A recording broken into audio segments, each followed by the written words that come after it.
কেয়ারগিভারটা কি? বাট আমাদের কেয়ারগিভার কেন লাগে? কেয়ারগিভার যারা দিচ্ছে মানে যারা করছে তাদের ফিউচার কি? হসপিটালগুলিতেও কেয়ারগিভারদেরই অপশন আছে। হ্যালো এভরিওয়ান, ওয়েলকাম টু দেশ থেকে দুনিয়া। This is me Akif Hasan, your host. And আমাদের সাথে গেস্ট আছে হলো রাকিবুল ইসলাম ভাইয়া। উনি হলো কেয়ারগিভার, উনি হলো BTB and NSDA both approved assessor and trainer. And উনি আমাদের এসডিসিতেও উনি হলো as a instructor for care গিভিংয়ের জন্য। আমরা we will like to talk to him about care giving নিয়ে, অ্যান্ড এটার ফিউচার প্ল্যান কি, এটার ওয়ে ফরওয়ার্ড কি, এটার চাকরির স্কোপ কি, সব কিছু নিয়ে ওনার ব্যাপারে আমরা একটু জানবো। সো রাকিবুল ভাই কেমন আছেন? জি জি আলহামদুলিল্লাহ ভালো আছেন, আপনি ভালো আছেন? আলহামদুলিল্লাহ ভালো আছি। সো রাকিবুল ভাই আমাকে একটু বলেন যে কেয়ার গিভার বাংলাদেশে সবাই ওয়ার্ডটা জানে জি জি যে কেয়ার গিভার কি, বাট নো ওয়ান নোজ যে কেয়ার গিভার কাজটা কি, মানে কেয়ার গিভার এক্স্যাক্ট মানেটা কেউ জানে না। এটা যদি আমাকে একটু বলেন যে কেয়ার গিভারটা কি। অসংখ্য ধন্যবাদ আপনাকে। বর্তমান সময়ের অন্যতম একটি চাহিদা সম্পন্ন পেশা কেয়ার গিভিং নিয়ে কথা বলার জন্য আমাকে সুযোগ দেওয়ার জন্য। আপনি জানতে চেয়েছেন প্রথমেই যে বিষয়টা, যে হলো কেয়ার গিভিংটা আসলে কি। আমি যদি সহজে কেয়ার গিভিংটা সম্পর্কে বলতে চাই, কেয়ার গিভিংটা হলো মূলত আসলে মানে এক কথায় যদি বলি সেবা করা বা যত্ন দেওয়া এরকম বোঝানো হয়। আপনি যে কেয়ারটা শব্দটা বুঝলেই তো বোঝেন যে কাউকে সেবা করার জন্য, এবং গিভিং মানে আপনি প্রদান করতেছেন। জি। আর একটু যদি বিশ্লেষণ করে বলি সেই ক্ষেত্রে আমি বলতে পারি যেমন যে বয়স্ক, অসুস্থ, প্রতিবন্ধী অথবা শিশুদের কিন্তু একটা এদের কিন্তু ম্যাক্সিমাম আপনার সহায়তা প্রয়োজন হয়, মানে নিজের স্বাভাবিক জীবনযাপন নিজে করতে পারে না, যার কারণে কিন্তু একজন সহায়তাকারী প্রয়োজন হয়। এই ব্যক্তিদের যে সেবাটা দিয়ে থাকে এটাই মূলত আসলে কেয়ার গিভিং বোঝানো হয়ে থাকে, এবং এই ব্যক্তিদের যারা সেবা দেয় তারাই আসলে মূলত কেয়ার গিভার আর কি। বাট আমাদের কেয়ার গিভার কেন লাগে? আমাদের এই কালচারে সবাই হলো মনে করেন বাবা মার সাথেই থাকি, তাহলে এটা লাগবে কেন? এটা কিসের জন্য লাগবে? আমি নিজেই আমার বাপ মার টেক কেয়ার করতে পারি, আমি যেহেতু আছি তাদের সাথে, কিন্তু কেন লাগবে?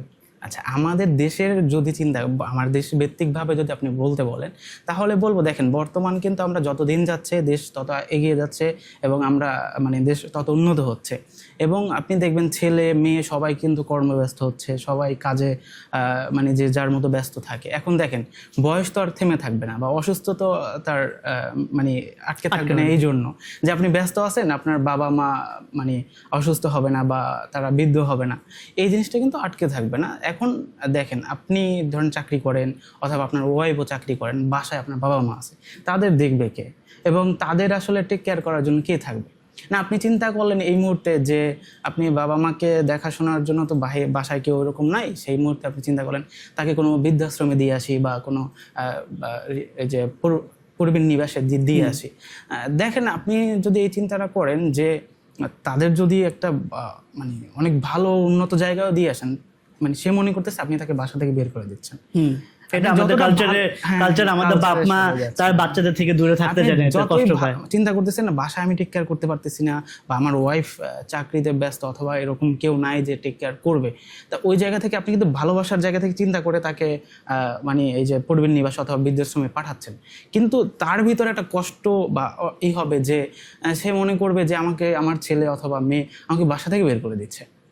ওই মুহূর্তে আপনি কি করবেন? একটা বিষয় হলো আপনি তখন চিন্তা করতে পারেন যে একজন কেয়ার গিভার যে আপনার স্বাস্থ্য সেবা থেকে শুরু করে সব ধরনের মানে সাপোর্ট দিয়ে থাকবে, সেটা মানসিক হতে পারে এবং সার্বক্ষণিক একটা পর্যবেক্ষণে তাকে রাখবেন। আপনি কিন্তু একটু দুশ্চিন্তা মুক্ত থাকলেন তখন, যে আমার বাসায় একজন কেয়ার গিভার আছে এবং একজন ট্রেনিং প্রাপ্ত কেয়ার গিভার যে আমার এই সাপোর্টটা সে দিয়ে থাকবে। তা তখন আপনি একটু দুশ্চিন্তা মুক্তও থাকলেন এবং আপনার বাবা অথবা মা যেই হোক না কেন বাসায় থাকতে পারলো, এবং আপনি অফিস শেষে বা সারাক্ষণ মানে কাজের জায়গা থেকে এসে আপনি কথা বলতে পারলেন যে কেমন আছেন বা কী অবস্থা, এই জিনিসটা জানতে চাইতে পারলেন। তো এই জিনিসগুলো দেখবেন কি আপনার পরিবারেরটা একটু সুন্দর থাকলো, আপনার বাবা মাও বেঁচে তো আর কেউই থাকবে না, সবাই একদিন মারা যাবে, কিন্তু সে একটা কমফোর্ট বা একটু মানে ভালোভাবে ভালো মতন টেক কেয়ার হবে, টেক কেয়ার পেলো এবং দেখা যাবে যে সে ভালোই থাকলো। জি, এই জিনিসগুলো আসলে কারণেই আসলে চাহিদাটা বাড়তেছে আমি মনে করি আর কি। না আমিও রিসেন্টলি আমরাও একটু রিসার্চ করে দেখেছি যে কেয়ার গিভিংই এখন অনেকটুকু বাড়তেছে। জি জি। সো ইটস বিকামিং একটা ভালো একটা সার্ভিসের জন্য একটা বিষয় যদি আপনাকে আমি বলি, যেমন ধরেন আপনি যদি এমন হতো যে বাংলাদেশে ব্যাক না করতেন বা ওই দেশেই সেটেল হতেন, সেই ক্ষেত্রে আপনার বাবা মা কিন্তু দেখা যাবে দেশেই থাকতো, তাদের নিয়ে যাওয়া হইতো না। এখন আপনি দূরে বসে বা আপনি চিন্তা করছেন বাবা মা কীভাবে জীবনযাপন করতেছে, তারা তো বয়স হয়ে গেছে, অসুস্থ, এখন আপনার কিন্তু একটা টেনশন কাজ করতেছে ওখানে থাকা অবস্থায়ও। কারণ এই মুহূর্তে যদি আপনি একজন কেয়ার গিভার রাখতে পারেন বাসায়, তা আপনি চিন্তা করলেন যে না, একজন দক্ষ কেয়ার গিভার বাসায় আছে, তার সর্বক্ষণিক টেক কেয়ার সে করতেছে, আমার মানে চিন্তামুক্ত আছেন। এখন আপনি ধরেন আপনার বাবা অথবা মায়ের এরকম হতে পারে যে ব্লাড সুগারটা বেড়ে গেছে অথবা ডায়াবেটিসটা কি বলি আপনার ব্লাড প্রেশারটা বেড়ে গেছে। এখন উনি একজন কেয়ার গিভার চেক করার পর জানতে পারলো বা বুঝতে পারলো, তখন আপনাকে মানে জানালো বিষয়টা, আপনি তখন বলেন দ্রুত তাকে ডক্টরের কাছে নিয়ে যান বা হসপিটাল নিয়ে যান। এই যে বিষয়গুলো, এটা তো আসলে নর্মাল কেউ পারবে না, একজন কেয়ার গিভারের পক্ষে এটা সম্ভব। আপনার চাহিদাটা বাড়বে না কেন? আমরা যে পরিমাণ কর্মব্যস্ত হচ্ছি, আমরা যে পরিমাণ সবাই ব্যস্ত হচ্ছে, তা সেই জায়গা থেকে চাহিদাটা তো অবশ্যই বাড়বে। সাপোজ ধরেন আপনার পরিবারের সবাই কম বেশি কর্মব্যস্ত থাকে, এখন এটা কমন বিষয়, মানে আপনার বেবি অথবা ছোট বাচ্চা, এখন আপনারা দুইজনই ব্যস্ত আছেন বা চাকরির বিষয়, তা ওই জায়গা থেকে ওই বেবিটাকে কে দেখবে? কিন্তু এখন তো বাংলাদেশের ভিতরে তো আপনি কেয়ার গিভার কেউ রাখেন না, বাচ্চার জন্য ন্যানি রাখে, বুঝছেন না? সেটা তো কেয়ার গিভারের জায়গা হইলো না এখন। এখন কেয়ার গিভাররাও এখানেও সাপোর্ট দিয়ে থাকে। আপনি ন্যানি ঠিক আছে, আপনার কেয়ার গিভারও কিন্তু এখানে সাপোর্টটা দিয়ে থাকে, যেমন স্পেশাল নিড যারা, বিশেষ চাহিদা সম্পন্ন শিশু যারা আছে, এবং মানে এদের কিন্তু কেয়ার গিভাররা সাপোর্ট দিয়ে থাকে, এবং কিভাবে টেক কেয়ার করতে হয় এটি একজন কেয়ার গিভার খুব ভালো করে জানে এই বিষয়গুলো, ঠিক আছে? তাহলে এইভাবে আসলে চাহিদাটা আমাদের দেশের ভিত্তিতে যদি আপনি বলেন, এইভাবে দিন দিন অটোমেটিক বাড়বে। আর যারা এই পেশা আসতে চায় তারা মনে করেন যে অনেক হয় না যে এটার ভবিষ্যৎ কি, সম্ভাবনা কি, এটার কি আসলে কয়েকদিন পর থাকবে কিনা, এরকম চিন্তা ভাবনা করতে পারে। আপনি দেখেন যে কেয়ার গিভিং এর সাথে আমার এক সময় পরিচিতই ছিলাম না, আমরা জানতামই না এই অর্থটা কি। আজকে দেখেন কিন্তু চাহিদা বাড়তেছে, দিন দিন চাহিদা বাড়তেছে বিভিন্ন জায়গায়। আপনি দেখবেন যে বিভিন্ন পেজ দেখবেন ফেসবুকে যে কেয়ার গিভার প্রয়োজন আছে কিনা, এবং দেখা যায় অনেকেই কেয়ার গিভার খুঁজতেছে নিজের বাসায় নেওয়ার জন্য। তো এই জিনিসগুলোর কারণে কিন্তু চাহিদা অটোমেটিক বাড়তেছে। কেয়ার গিভার যারা দিচ্ছে, মানে যারা করছে, জি জি, তাদের ফিউচার কি, মানে তাদের চাকরি নিলে তাদের কাজে ফিউচার কেমনে কি হবে? আচ্ছা, এইটা আসলে যদি আপনি ফিউচার বলেন বা ভবিষ্যতের কথা বলেন, তাহলে আমি দুইটা ভাবে ব্যাখ্যা করব। একটা হলো দেশের ভিত্তিতে কেন এই চাহিদার, এই পেশার চাহিদাটা বাড়তেছে বা বাড়বে, সেটা আমি মোটামুটি আপনাকে বলছি যে পারিবারিক ব্যস্ততা বলেন, কর্মব্যস্ত বলেন, বিভিন্ন কারণে কিন্তু মানুষ মানে এই কেয়ার গিভারদের উপর ডিপেন্ডেন্ট হচ্ছে। আমরা নর্মালি আমাদের দেশে একটু জয়েন্ট ফ্যামিলি বেশি, বা আস্তে আস্তে এটা কিন্তু একটু হলেও কমতেছে, আমরা আপনি যদি লক্ষ্য করেন। এরপরে তো আমি যতটুকু জানি যে আপনার হসপিটালগুলিতেও কেয়ার গিভারদেরই অপশন আছে। আর আমি রিসেন্টলিও দেখেছি যে ইটালিতে, জাপানে আপনার অনেক কেয়ার গিভাররাই যাচ্ছে। এইটাও কি একটা হইতে পারে যে আপনার কেয়ার গিভার ট্রেনিং নিয়ে তারা ওইদিকেও একটু করতে পারে, আগাইতে পারে? আর ওইখানে গেলে আপনার মানে আমাদের যেটা বাংলাদেশের ট্রেনিং হয় ওইটাই কি এনাফ আপনার বিদেশে যাওয়ার জন্য?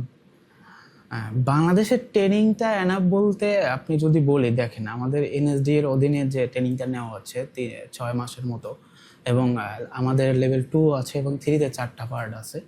কেউ যদি এটা প্রপারলিভাবে শেষ করে এবং এখানে যে দক্ষতাটা দরকার এবং ট্রেনিংটা শেষ করার জন্য যে যে স্কিল তার ভিতর থাকা দরকার সেটা যদি প্রপার থাকে, তার জন্য আমি মনে করি বাহির যাওয়ার ক্ষেত্রে এনাফ।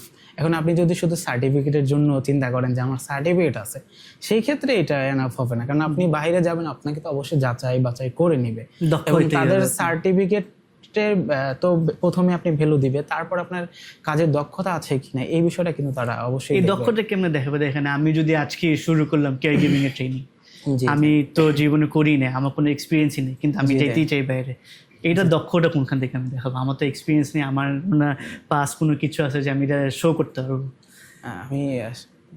আমি বলতে চাচ্ছি যে আমি আজকে কেয়ার গিভার ট্রেনিং শুরু করলাম, আমি কেয়ার গিভার হলাম, মানে পাস করলাম আপনাদের এনএসডি এর যে লেভেল 2 এর যেটা, ওটা পাস করলাম। পাস করার পর আমি এখন জাপানে যাচ্ছি, আমি ল্যাঙ্গুয়েজও পাস করলাম জাপানে, আমি এখন যাচ্ছি। এখন আপনি বললেন যে দক্ষ দেখেই করবে, কিন্তু আমার তো এক্সপিরিয়েন্সই নেই, আমার দক্ষ হইলো আমার ট্রেনিংটাই। জি জি জি। এটা কেমনে? আসলে এখানে দেখেন, আপনি তো যদি এক্সপিরিয়েন্সটা থাকে, এটা আপনার জন্য একটা মানে ভালো দিক হবে বাইরে যাওয়ার ক্ষেত্রে। আপনি জাপানের ক্ষেত্রে দেখেন, ডক্টর মোহাম্মদ ইউনূস কিন্তু রিসেন্ট একটা বিষয় বলেছে, 1 লক্ষ কর্মী জাপান নিবে। কেয়ার গিভারদের একটা চাহিদা সম্পর্কে সে কিন্তু বলেছে। এটা ওনার মতো একজন লোক এই বিষয় নিয়ে বলেছে, এটা না বুঝে কিন্তু বলে নাই। এবং সরকারিভাবেও কিন্তু আপনি দেখেন এই বিষয়ে অনেক পদক্ষেপ নিয়েছে এবং এর কার্যক্রমটা চলতেছে। তা ওই জায়গা থেকে আমরা তো আশা করতেই পারি এই কেয়ার গিভিং এর ভবিষ্যৎটা নিয়ে।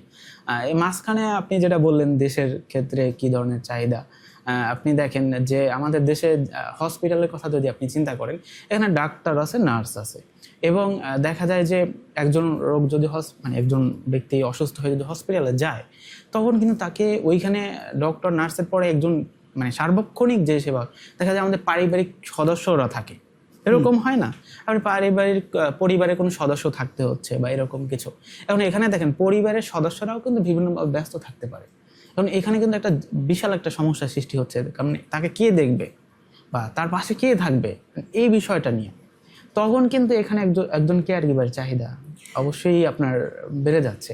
আমি ওইটা দেখলাম একটা কেয়ার গিভার চাহিদা, কিন্তু মানুষজন কেয়ার গিভার ট্রেনিংও করতে চায় না, এটা আমি এক্সপ্লোর বুঝলাম না। আমি পার্সোনালি একটা আমার এক্সপিরিয়েন্সে, আমার একজন ফ্যামিলি মেম্বার হসপিটালে ছিলেন, ওনার জন্য কেয়ার গিভার হসপিটাল থেকেই দিয়েছেন, কিন্তু উনি আসার পর কেয়ার গিভার লোকটা আসার পর বলছে যে আমাদের কোনো ট্রেনিংই দেয় নাই, আপনি নিজের দেখেন। সো ইট ইজ সামথিং যে তার মানে যে হসপিটালের যে মানুষজন নিচ্ছে অনেকজনই ট্রেন ছাড়াই হচ্ছে, মানে তারা নিজেদেরই কোনো এক্সপিরিয়েন্স নেই।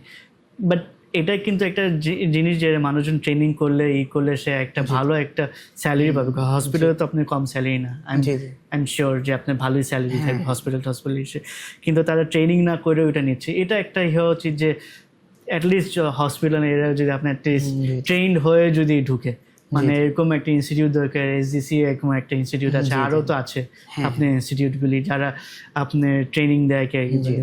এটা একটা দরকার আমার ওপিনিয়নে। আপনার কেয়ার গিভিং ট্রেনিংটা ইটস ভেরি ম্যান্ডেটরি, যারা আপনার অ্যাটলিস্ট এই লাইনে আপনার হসপিটাল লাইনে ঢুকতে চায়। তাই তো আপনি আমি যতটুকু জানি কেয়ার গিভার করে আপনি পরের দিকে তারা টেকনিশিয়ানের দিকেও যেতে পারে যদি আপনি ওগুলিও ট্রেনিং করে, বাট এই লাইনে আপনি যাইতেই পারবেন। ডক্টর বাদে, ডক্টর তো অন্য হয়েছে, ডক্টর নার্স বাদে, বাট আপনার টেকনিশিয়ান টেকনিক্যাল লেভেলে তো যেতেই পারবে তারা। আপনি আমাকে বলেন, আপনি রাকিবুল ভাইয়া কেমনে এটা শুরু করলেন কেয়ার গিভিং এর লাইনে? আপনি কেমনে আসলেন?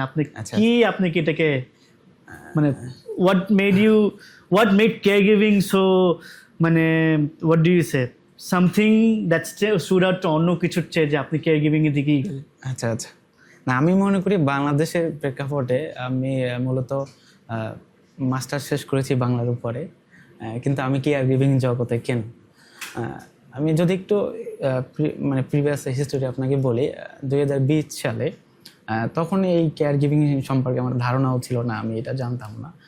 বরিশালের একটা ইনস্টিটিউটে আমার বড় ভাই ডক্টর আবু বকর সিদ্দিক, উনি ওখানে এই কেয়ার গিভিং ট্রেনার হিসাবে জয়েন করে, এবং আমি জেনেছি এতটুকু যে সে কেয়ার গিভিং বা কেয়ার গিভার ট্রেনার হিসেবে ওখানে আছে, কাজ করে। বাট আমি এই বিষয় সম্পর্কে জানতাম না, বা এটার পুরো ডিটেলস জানতাম না যে আসলে পেশাটা কি বা এরকম কিছু।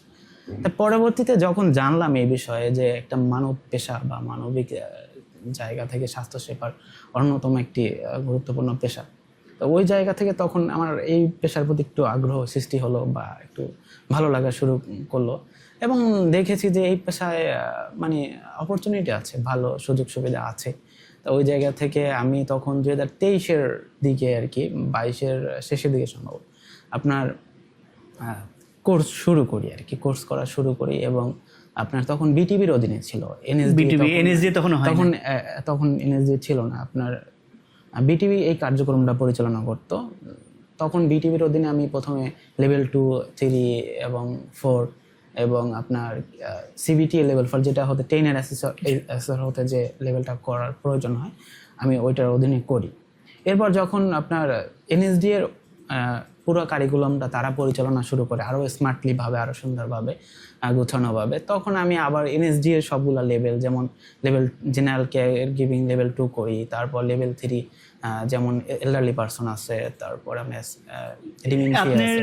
লেভেল 4 কি কি আছে? এলডারলি পারসন বললেন, ডিমেনশিয়া বললেন, হ্যাঁ? লেভেল 3-তে Level 3-তে, sorry. 3-তে elderly person, dementia, special need এবং ইনফ্যান্টোলার চিলড্রেন, মানে আপনার প্রত্যেকটা পেশেন্ট ভিত্তিক।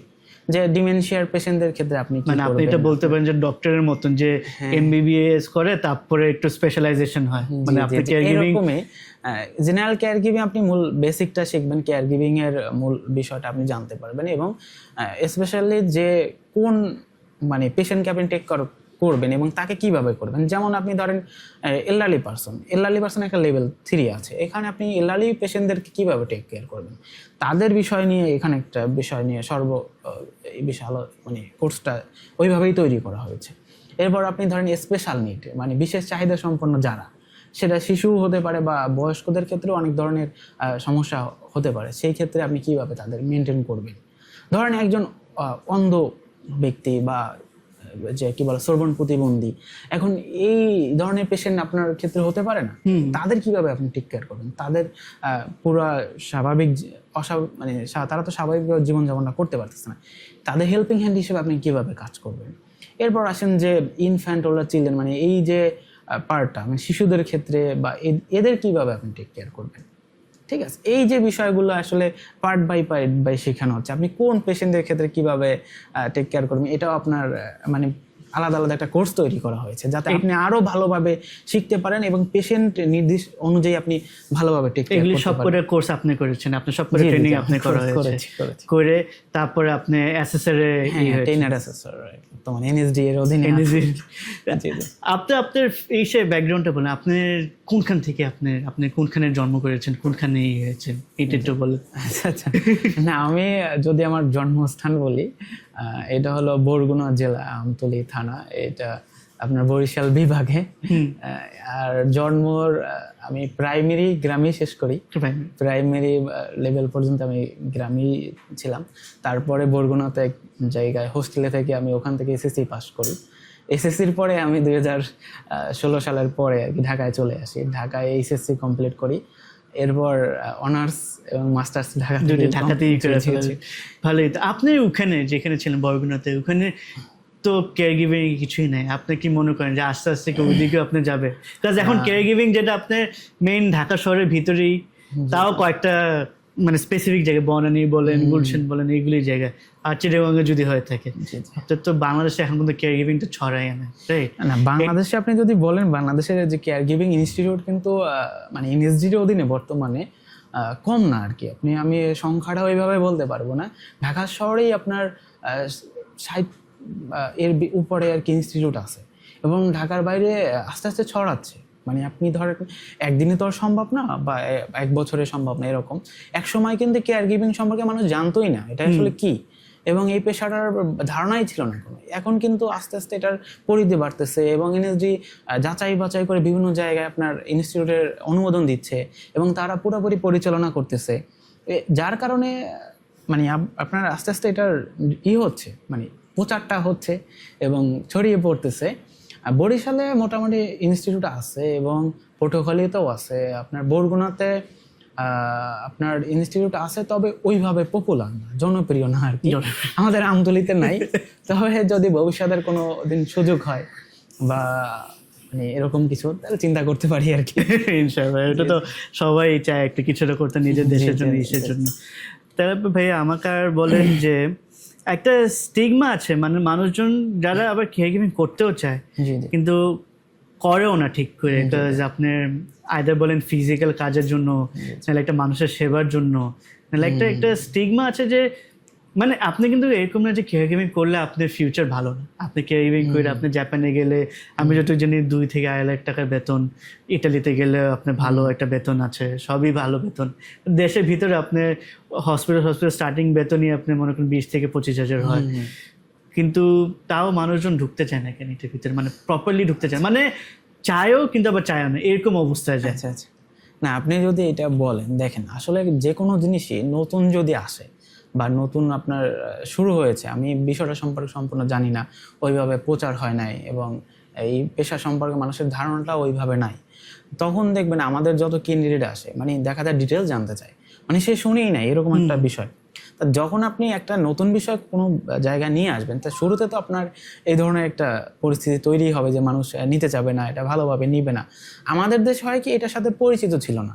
আপনি ধরেন যারাই কেয়ার গিভার নিচ্ছে বা বা বাসায় যারা নিচ্ছে বা এরকম, তারাও এই সম্পর্কে টোটাল মানে পুরোপুরি জানে না, যার কারণে অনেক সময় অনেকে নেতিবাচকভাবে চিন্তা করে বা দেখে, কিন্তু আসলে এটা নেতিবাচক বা চিন্তা করার বিষয় না। আপনি চিন্তা করেন যে মানবিক দৃষ্টিভঙ্গি থেকে একজন মানুষকে সেবা করাটা আপনি কত বড় উত্তম কাজ, ভালো কাজ আপনি চিন্তা করেন। তাহলে ওই একজন মুসলিম হিসাবে আমি মনে করি একজন মানুষকে সেবা করা, এবং এমন সময় সেবা করতেছেন, বিশেষ করে বয়স্কদের ক্ষেত্রে তো আমরা এই কেয়ার গিভার নিয়ে বেশি লাগে। হ্যাঁ, আপনারা এমন সময় নিচ্ছেন যে সে ওই সময় একাকিত্বটা ফিল করে, এবং দেখা যায় যে পরিবারের সদস্যরা বয়স হলে যেটা হয়, আমি সহজে বুঝি, আমি ওইভাবে চিন্তা করি যে মানুষ কথা বলতে চায় না, দেখবেন বয়স হলে ওইভাবে মূল্যায়ন বা কথা বলতে এরকম চায়, তখন কিন্তু সে একা হয়ে যায় বা একাকিত্ব ফিল করে।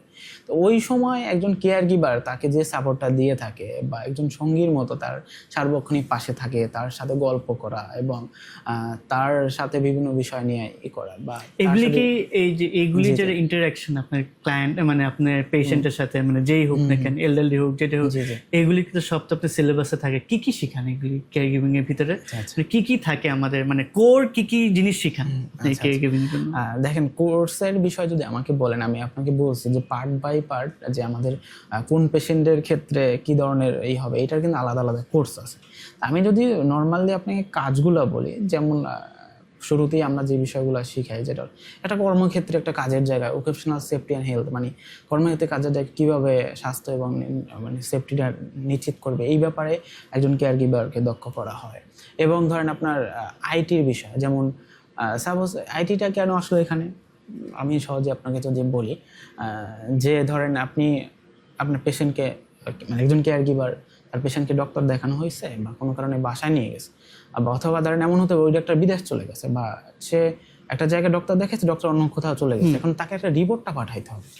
এখন ধরেন একজন কেয়ার গিভার নর্মালি এই পেশায় যারা আছে, এসএসসি পাস, এইচএসসি পাস, এরকম লেভেলের যারা আসে, এরা কিন্তু অনেক কিছু এই আপডেট তথ্য নাও জানতে পারে বা অনেক বিষয় এই বিষয়টার নলেজ নাও থাকতে পারে, অনেকের থাকে। সেই জায়গা থেকে সে এই রিপোর্টটা কিভাবে তাকে পাঠাবে, মেল করে না হোয়াটসঅ্যাপ করে পাঠাবে, এই বিষয়ে তাকে একটু বেসিক ধারণা দেওয়া হয়। এরপর ধরেন ফার্স্ট এইডের ব্যাপারে, বেসিক ফার্স্ট এইড, মানে ধরেন যেটা প্রাথমিক চিকিৎসা বলে থাকি, যে কোনো একটা দুর্ঘটনা ঘটছে, যে কোনো একটা সমস্যা হয়েছে, প্রাথমিকভাবে হসপিটাল নেওয়ার পূর্বে আপনি কি করবেন। যেমন এরকম হতে পারে সিপিআরটা একটা মানে রিসেন্ট একটা নিউজও আছে, আপনি 39 মিনিট সিপিআর দিয়েছে একজন ব্যক্তিকে।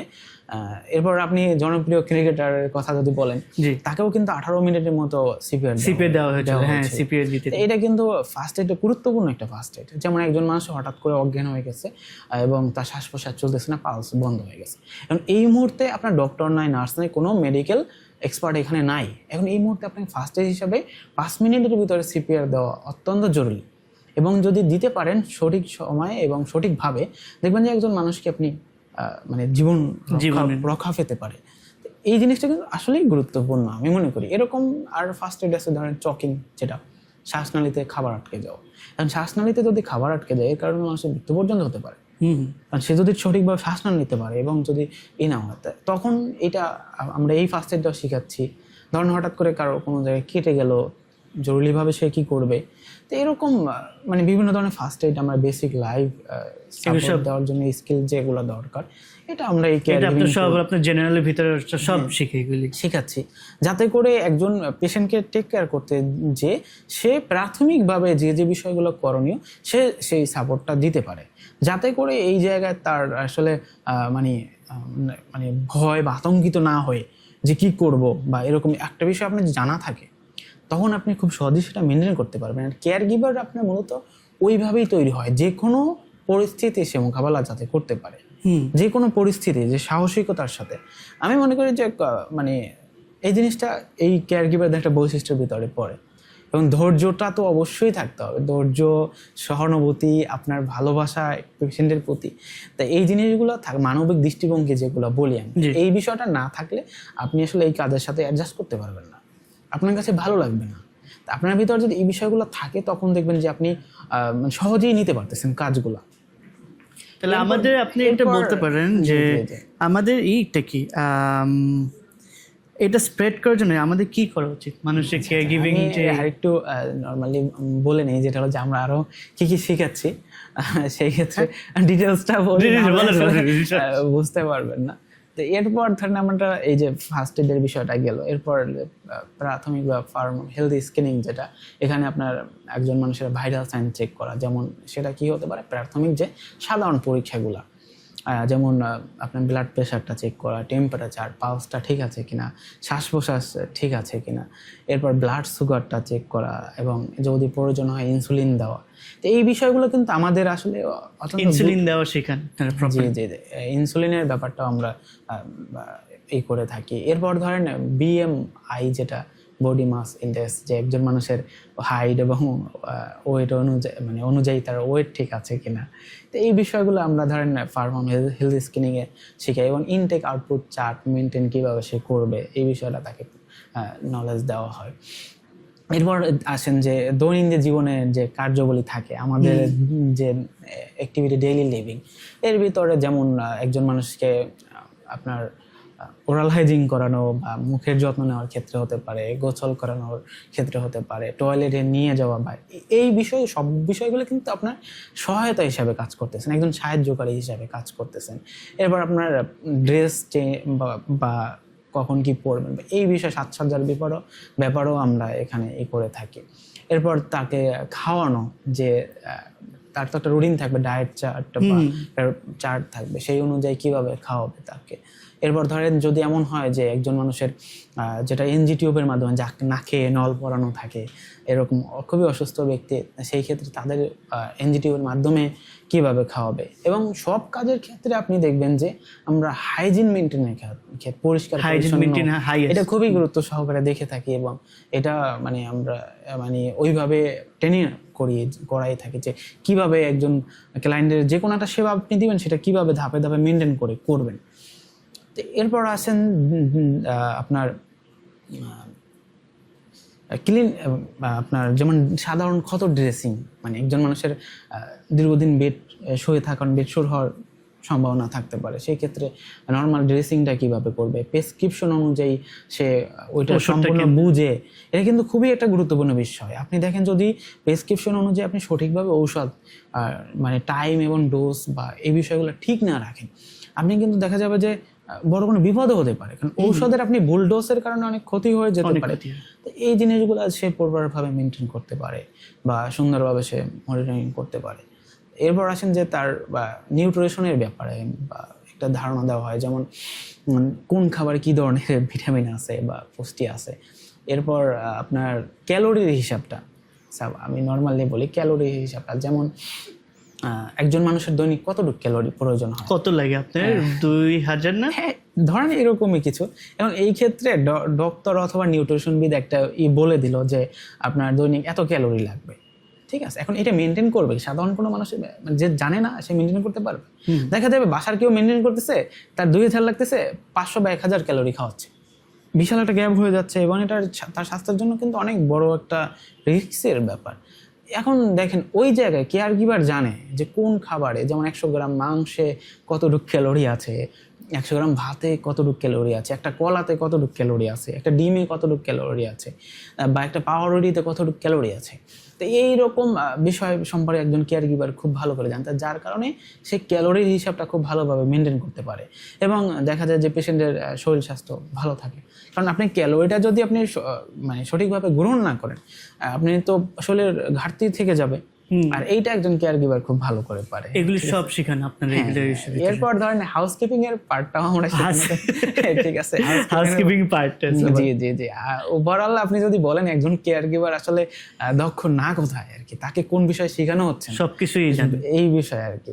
বাসায় যাতে তার হাইজিন মেনটেন ঠিক থাকে, রোগীর পরিষ্কার পরিচ্ছন্নতা সবকিছু যেন ঠিক থাকে, এই কারণে হাউসকিপিং এর ব্যাপারটাও তাকে একটা ধারণা দেওয়া হয়। এরপর ধরেন বেসিক ফিজিওথেরাপি, নর্মাল ফিজিওথেরাপিটা আপনি দেখেন বর্তমান সময়ে একটা জনপ্রিয় একটা বিষয় যে ফিজিওথেরাপি সবাই করে, আপনার তো এই হলে সবাই তো যায়। হ্যাঁ, এখন এখানে তাকে বেসিক একটা ধারণা দেওয়া হয় যাতে নর্মালি যে তাকে যেমন জয়েন্ট মোবিলাইজেশন বা মানে পেসিভ মুভমেন্ট তাকে বাসায় করাইতে পারে বা এবং তাকে নর্মালি ছোটখাটো ব্যায়ামগুলো সে করাইতে পারে। ফিজিওথেরাপি তো আলাদা একটা সাবজেক্ট হয়ে যায় না, বাট এটা আপনার বেসিকটা আপনারা করেন। জি, এটা সম্পূর্ণ আলাদা পার্ট এবং এটার জন্য ফিজিওথেরাপিস্টও আছে। কিন্তু আমরা এখানে জাস্ট ধারণা দেওয়া যাতে স্বাভাবিক যে বাসায় যে ব্যায়ামগুলো করে থাকে বা বাসায় নর্মাল যে স্বাভাবিক ব্যায়ামগুলো করে থাকে এইটা যাতে সে করতে পারে বা করাইতে পারে, ঠিক আছে। এবং একজন ফিজিওথেরাপিস্ট বা ডক্টর যদি কোনো ব্যায়াম বা কোনো কিছু সাজেস্ট করে, এটা তো মেনটেন করাতে হবে। ধরেন তা আপনার রোগীর বাসায় প্রতিদিন একজন ফিজিওথেরাপিস্ট আসে আমাদের বাংলাদেশে, আমি যেটা জানি, মানে আমি আপনার কেয়ার গিভিং এ বলবো না, বাট ডক্টররা আপনার অনেকটুকু করে দেখলাম যখন আপনার ফিজিওথেরাপি দেয়, ওরা জাস্ট মাসেল উপর বলে, কিন্তু ফিজিওথেরাপিস্টে যেমনি দেয় ওটা হলো ও এক একজনের উপর এক একটা নির্ভর করে, মানে কোনো স্ট্যান্ডার্ড নেই আমার হিসাবে।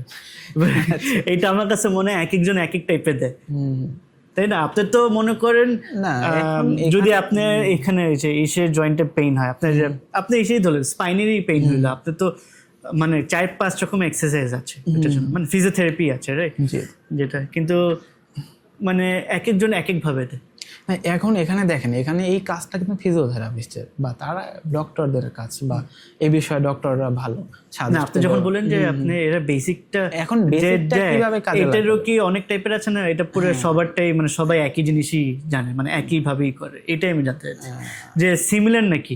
মানে আমিও মানে মাসাজ দিলে আপনি এখান থেকে ডানে এরকম করে ঘুরলে না, মানে আরেকজনের যে শিখবে সে এরকম করে করলো, বাট আপনি ফিজিওথেরাপি এরকম করে করেন না, সোজা করেন, মানে এক একজন এক এক টাইপের করে। না, আমরা বেসিকটা শিখাই থাকি। আর মেনটেন করা যারা ফিজিওথেরাপিস্ট বা ডক্টররা যে সাজেস্টটা করে যে বাসায় এইটা ব্যায়াম, এই ধরনের ব্যায়াম করাবেন, মানে তখন কোনো ডক্টর বা ফিজিওথেরাপি দেখাই দিল যে এইভাবে আপনি বাসায় ব্যায়ামটা তাকে করাবেন, এখন এটা তো মেনটেন করতে হবে। ধরেন বাসায় প্রতিদিন একজন ফিজিওথেরাপি আসতো, হঠাৎ করে একদিন আসলো না, তখন দেখা যাবে যে ওই কেয়ার গিভার ওই অনুযায়ী তাকে করালো, মানে এখানে ক্রিটিক্যাল কিছু না, মানে ফিজিওথেরাপির আমি জানতে চাচ্ছি ফিজিক্যাল তো বিরাট, ফিজিওথেরাপি তো বিরাট বড়। জি জি জি, আমি জানতে চাচ্ছি ওভারঅল আমি যতটুকু আপনাকে বললাম এই বিষয়ে, এটা হলো আপনি কেয়ার গিভিং এর সবকিছু, কাজগুলো সবকিছু বলবো না, আরো মানে আরো আছে, এটা আপনি তো হিসেবে শর্ট টাইমে আসলে আর কি বলা।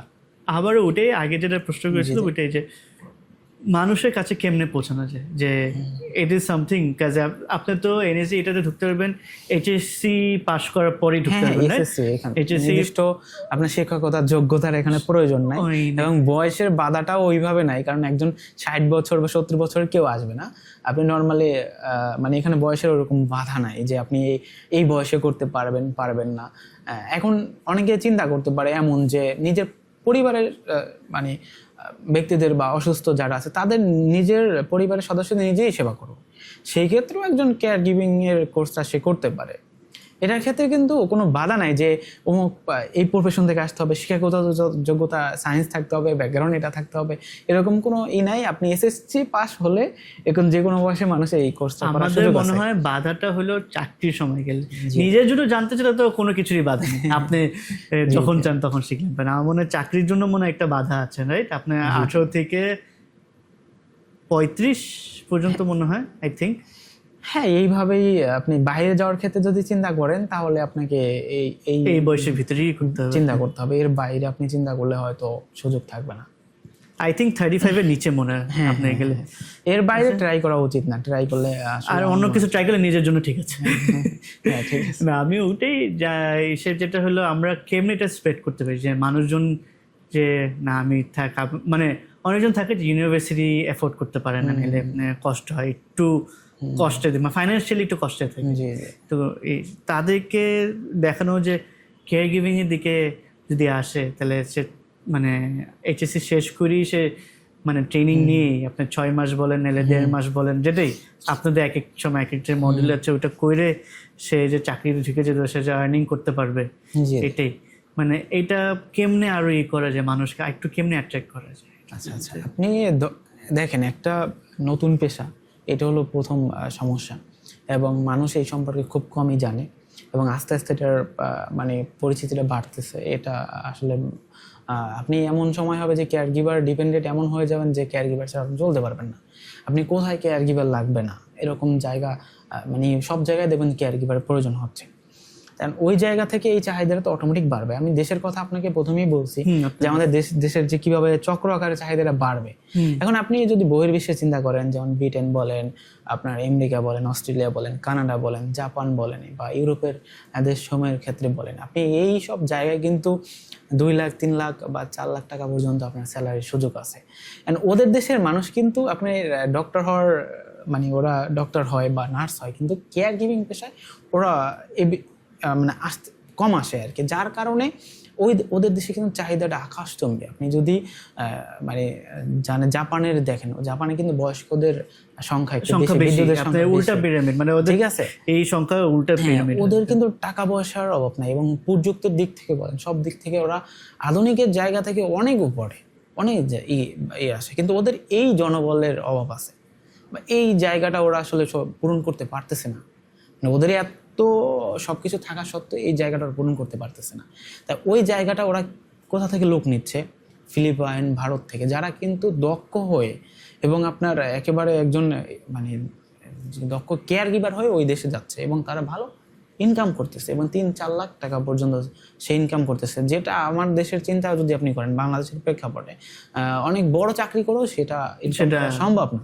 আমি যতটুকু জানি যে আপনি জাপানে গেলে ওই যে SSW ভিসাতেই আপনি যায় যে, আর আমি কয়েকদিন আগে দেখেছি যে SSW আপনি 3 বছর আপনি SSW তে করলে তারপর SSW 2 তে শিফট হয়, যেটা আপনার আবার দক্ষর পরীক্ষা, মানে আপনি কেয়ার গিভার হলে ওটা পরীক্ষা দিতে হবে। ওটা হইলে তখন আপনার স্যালারি আরো বাড়ে, তখন আপনার ফ্যামিলিও সবাইকে নিয়ে যেতে পারবেন। সো এটা I think it's also good opportunity. আপনার যদি কেয়ার গিভার করে, আমার মনে হয় 1 বছর ট্রেনিং এর বলেন, মানে ট্রেনিং আর ল্যাঙ্গুয়েজ শিখে 1 বছরের ভিতরে আপনি কম টাকায় আপনি জাপানে যাওয়া সম্ভব। আপনি যদি দেখেন, আপনি যেটাই চিন্তা করেন সবকিছুরই মানে পিছনে ইনভেস্ট করতে হয় এবং কষ্ট করতে হয়, সময় দিতে হয়, না হলে কিন্তু সম্ভব হয় না। আপনি দেশের বাইরে যাবেন, আপনি জিজ্ঞেস করতে পারেন আপনার দেশের বাইরে যদি কোনো লোক থাকে, আপনি অস্ট্রেলিয়ায় ছিলেন, আপনি জানেন যে কেয়ার গিভারের চাহিদা সেখানে কেমন এবং এর মানে ইনকাম বা স্যালারি সিস্টেমটা কতটা হাই। ওই দেশে আপনি দেখবেন যে অন্যান্য পেশার থেকে কেয়ার গিভারদের সম্মানটা অনেক বেশি থাকে বা তাদের বেতন এটা অনেক বেশি থাকে। কেন থাকে? কারণ ওদের দেশে এই সাপোর্টটা দেওয়ার মতো কেউ নাই। ওদের টাকা আছে বা ওদের মানে আপনাকে দেওয়ার মতো পর্যাপ্ত সামর্থ্য আছে, কিন্তু ওদের জনবল নাই। এই কেয়ার গিভিংয়ের যে পেশার যে বিষয়টা, এইরকম ওদের দেশে লোক নাই। তো ওই জায়গাটা পূরণ করার জন্য ওরা কোথা থেকে লোক নেয়? তখন দেখেন চাহিদা অটোমেটিক বেড়ে যাচ্ছে। আমি হয়তো বা আমি যদি কাউকে বলি যে আপনি এই বিশ্বের এই যে উন্নত দেশগুলো আপনার কেয়ার গিভারদের হিউজ চাহিদা এবং এখানে আপনার অনেক মানে টাকা স্যালারিতে আপনি ইনকাম করতে পারবেন, তা আপনাকে তো এই দেশে যেতে হবে আগে। মানে যাওয়ার জন্য তো আপনাকে প্রস্তুত হতে হবে। আপনি প্রস্তুত না হয়ে আপনি এইসব দেশে কিভাবে যাবেন? আপনার যাওয়ার যেটা পথ এটা তো জানতে হবে। ঠিক আছে, আপনি যদি জাপানে যেতে চান, আপনি জাপানের EN4 বা EN5 করা ছাড়া আপনি যেতে পারবেন না। SSW পরীক্ষা দেওয়া ছাড়া আপনি যেতে পারবেন না। তাহলে আপনাকে ওইভাবে প্রস্তুত হতে হবে না, আপনাকে ওইভাবে মানে সময় দিয়ে এবং ট্রেনিংটা যে প্রপার টাইম মেনটেন করে করা, এটা করতে হবে না। হলে আপনার এই জায়গাগুলো তৈরি হবে না। সহজে আপনি যারা কষ্ট করে তারাই যেতে পারে। এটাই হ্যাঁ, যাদের আপনি কষ্ট করবেন, সময় ইনভেস্ট করবেন এবং লেগে থাকবেন, আপনার সম্ভব। এই অসম্ভব না, অসম্ভব আমি বলবো না, কারণ এরকম অনেকেই গেছে এবং তারা সেখানে ভালো আছে এবং ভালো সুযোগ পাচ্ছে। আমরা জানি না এবং আমরা এই যে পথটাকে অনেক কঠিন বানায় ফেলছি বাংলাদেশের প্রেক্ষাপটে। আমি ওইদিকে আর যাচ্ছি না, তো ওইদিকে আর যাচ্ছি না। সেই জায়গা থেকে যদি আমাদের ক্ষেত্রে এটা আরো সহজ হয় এবং সরকারিভাবে যেমন জাপান যাওয়ার ক্ষেত্রে যে পদক্ষেপটা নিয়েছে, এইভাবে অন্যান্য উন্নত দেশগুলোর যাওয়ার ক্ষেত্রে আপনার যদি আরো মানে তারা এইভাবে বিভিন্ন পদক্ষেপ নেয়, ইজি করে দেয়, আপনি দেখবেন বাংলাদেশের অনেকেই যাচ্ছে এবং অনেকেই যাবে। ঠিক আছে। আমি যত জানি এসডিসিরও আপনার পার্টনার আছে যারা এটাতে হেল্প করে, রাইট? আপনি এসে যাওয়ার জন্য।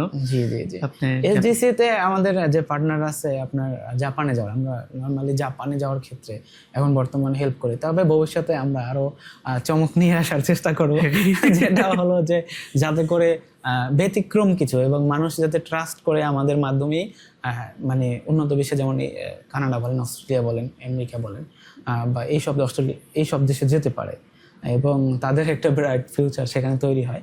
তবে বর্তমানে আমাদের যেটা আছে আমরা সহযোগিতা করে থাকি সর্বোচ্চ, এবং আমরা এইভাবে বলি যে আপনি প্রত্যেকটা পার্ট আগাবেন এবং আপনি বুঝে শুনেই আগাবেন। আমরা আপনাকে ওইভাবে কাউন্সিলিং করবো না বা যে একেবারে মোটিভেশন দিয়ে করে ব্রেন ওয়াশ করে ফেলবে, এমন কিছুই না।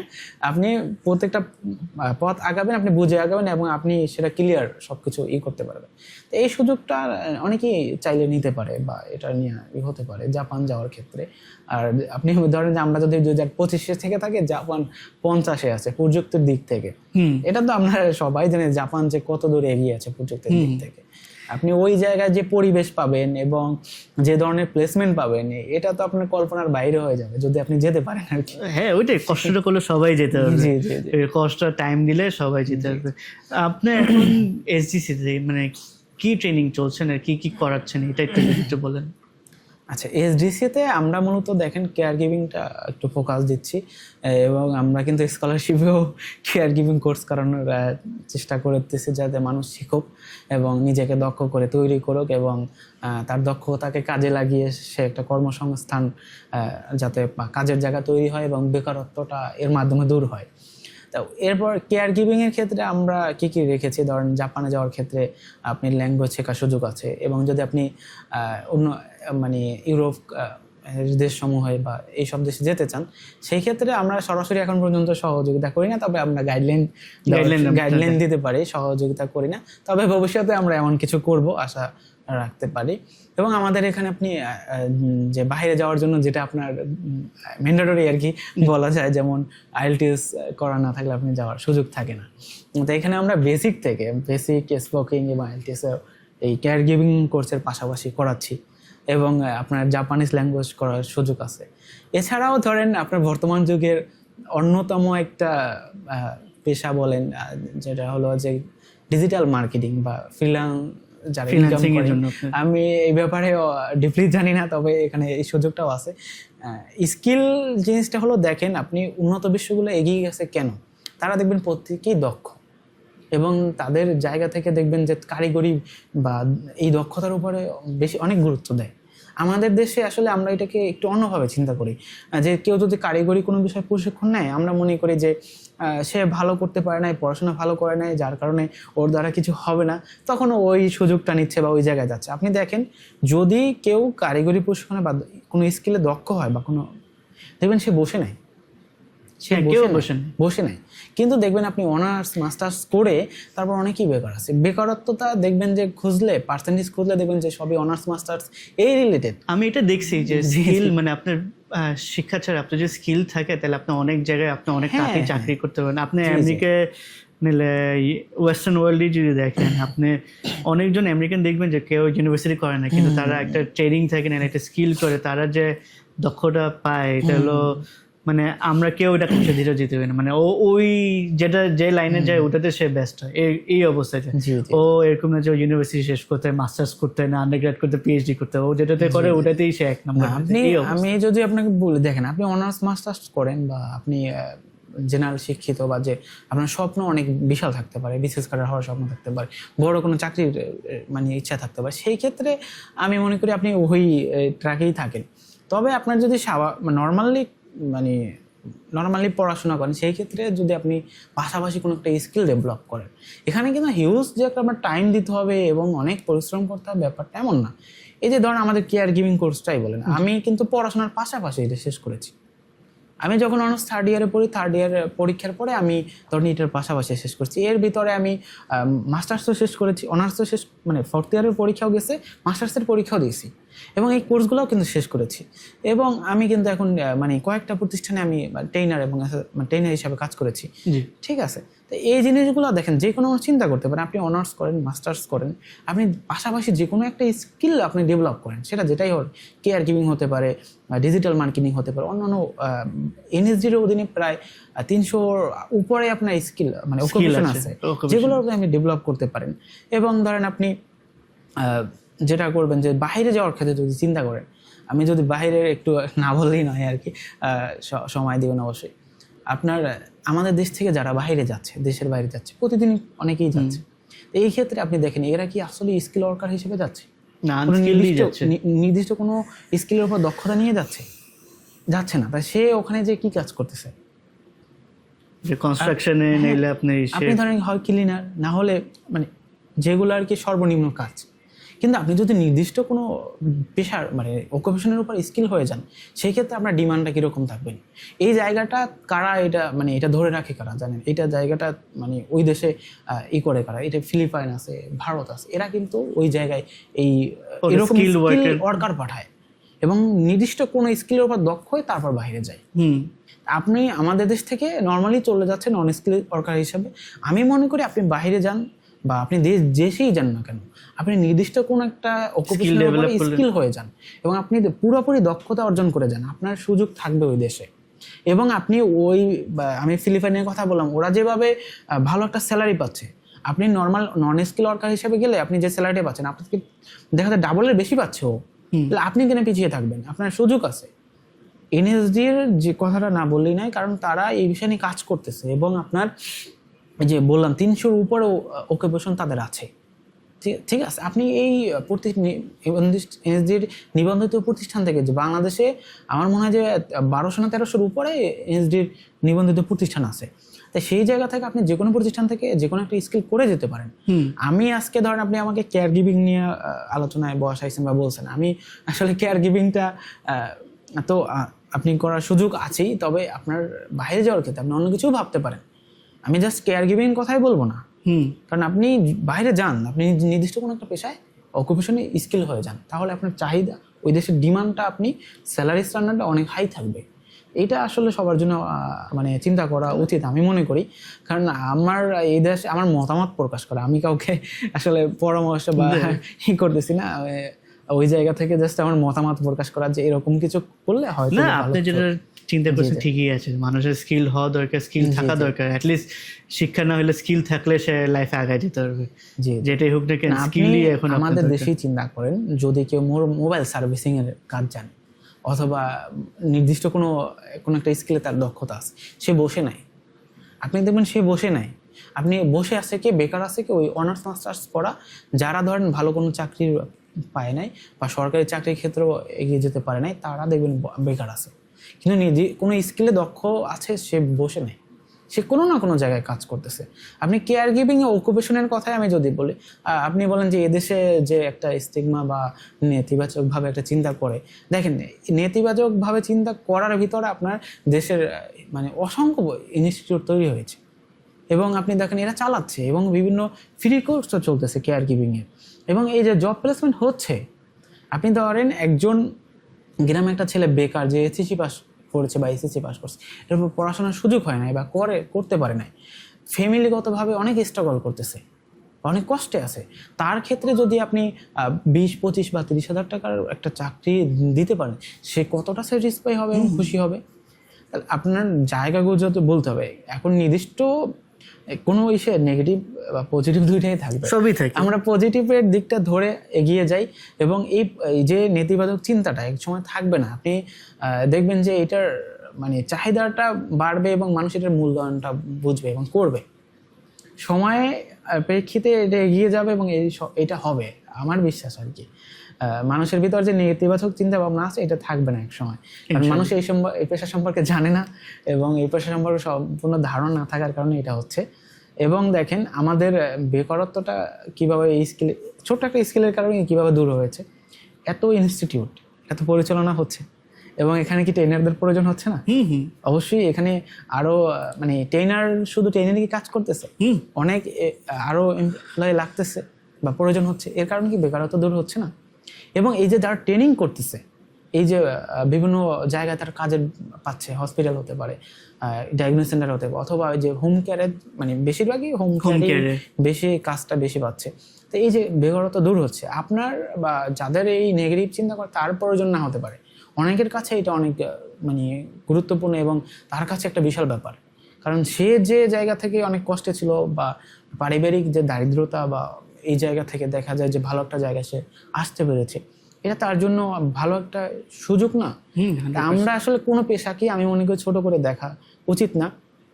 আপনি চিন্তা করেন যে বাংলাদেশের প্রেক্ষাপটে আপনি সবাই যদি বড় বড় অফিসে কাজ করে বা বড় বড় জায়গায়, অন্যান্য লেভেলগুলো কাজ কারা করবে? মানে আমার কথা বলছেন যে এখানেই ধরেন আপনার সাথে আমি কথা বলতেছি, এখন ধরেন সবাই যদি এখানে মানে বক্তা হতো বা কথা হতো বা হোস্ট বা গেস্ট হতো, তাহলে এই যে ধরেন অন্যান্য সেট আপগুলো যেগুলো প্রয়োজন আছে, এগুলো কি করতো? আপনি একটা কোনো না কোনো একটা রোল আছে। এখন আপনি যদি সবাই এরকম চিন্তা করে, বা ধরেন সবাই বিশেষ কাটার হবে, সবাই অনেক বড় বড় পোস্টে যাবে, তাহলে বাকি যে প্লেসগুলো আছে এইগুলা গ্যাপ কে পূরণ করবে? তাহলে এই জন্য ওভারঅল আমি মনে করি আমার জায়গা থেকে আমি কোনো কাজকেই ছোট হিসেবে দেখি না, এবং আমি মনে করি সব কাজই সম্মানের কাজ। আপনার বাসার এই যে ময়লাটা প্রতিদিন নেয়, সেও যদি মানে 5 দিন ময়লা না নেয়, বা আপনার বাসা থেকে দেখা যাবে যে মানে সেটা তো বোঝাই যাচ্ছে যে আসলে কি পরিস্থিতি হবে। তো এই জন্য আসলে সব পেশাই সম্মানজনক আমি মনে করি, এবং দৃষ্টিভঙ্গি শুধু আমাদের চেঞ্জ করতে হবে, আমাদের চিন্তা ভাবনাকে অন্যভাবে চিন্তা করতে, যে কোনো পেশাই অসম্মানজনক না, এবং সব কিছুর সাথে জড়িত, একটার সাথে একটা কানেক্টেড। তো ওই জায়গা থেকে আমাদের সবারই প্রয়োজন আছে। আর কেয়ার গিভারদের স্বাস্থ্য সেবার বা স্বাস্থ্য খাতে আপনার অবশ্যই প্রয়োজন আছে আমি মনে করি। কারণ এক সময় দেখবেন বিকল্প খুঁজে পাবেন না, কারণ আপনার চাহিদা বলেন সব কিছু এমনভাবে তৈরি হচ্ছে আমাদের দেশে, এটার পরিচিতি বাড়তেছে এবং পরিচিতি পাচ্ছে, এর ভিতরে হয়ে গেছে। আর উন্নত ভবিষ্যতে এটা তো অনেক আগ থেকেই হয়ে আসতেছে বা চলতেছে। ঠিক আছে, আমার মনে হয় এটাই আপনি ভালো এক্সপ্লেন করেছেন যে হোয়াট ইজ কেয়ার গিভিং কি প্রসপেক্ট কি, সে কে কি করবে। আই থিঙ্ক এটাই মানুষের বোঝা উচিত যে care giving is not the only skill, অনেক স্কিলই আছে, বাট কেয়ার গিভিং নিয়ে যেহেতু আমরা একটা স্কিল আমাদের সবারই অ্যাটলিস্ট থাকা উচিত, মানে আমাদের অ্যাটলিস্ট স্কিলটাকে করা উচিত। সো লাইফে যদি কিছু হয় অ্যাটলিস্ট ওই স্কিলও আপনি আগে যেতে পারবেন, কিছু করতে পারবেন। এখানে আপনার স্বপ্ন যদি থাকে অনেক বড় কিছু, সেই ক্ষেত্রে আপনি সেই স্বপ্ন দেখেন, এটা দোষের কিছু না, এবং আপনি সেই নিয়ে ভাবতে পারেন আপনার চেষ্টা যদি থাকে। আর নর্মালি আমরা যারা আর কি একটু মোটামুটি পড়াশোনা করে তাদের ক্ষেত্রে আমি ওইটাই বলবো যে আপনি যে কোনো একটা স্কিল, আমার মনে হয় ছোট বড় যেই হোক না কেন স্কিল থাকা উচিত। যে স্কিলই হোক না কেন, আইদার আপনি কেয়ার গিভিং হোক, ডিজিটাল মার্কেটিং হোক, না যেটাই হোক না কেন, আপনার একটা স্কিল থাকাই উচিত। আই থিঙ্ক এটাই আপনি ভালোই আমাদেরকে এক্সপ্লেনেশন দিয়েছেন, আমরা ভালো মতনই জানলাম। তো আমাদের অডিয়েন্সদেরকে আমরা বলি যে now you know what's the meaning of care giving, আর আপনারা জানেন যে আপনাদের কি করলে আপনাদের একটা ফিউচার আছে আমাদের কেয়ার গিভিং করার জন্য। SDC gives you the training and they have partners যারা আপনি জাপান বলেন, অন্য দেশে বলেন, হেল্প করবে। আপনি যদি বাইরে যেতে চান, লোকালিও আছে সব জায়গায়, there you can talk with SDC or their members এসের জন্য। উনি একটা ভালো এসডিসি একটা ভালো একটা ট্রেনার কেয়ার গিভিংয়ে, আপনার যদি লাগে ওনার সাথে you can connect. Thank you everyone for tuning in. ইনশাল্লাহ আবার দেখা হবে। Take care.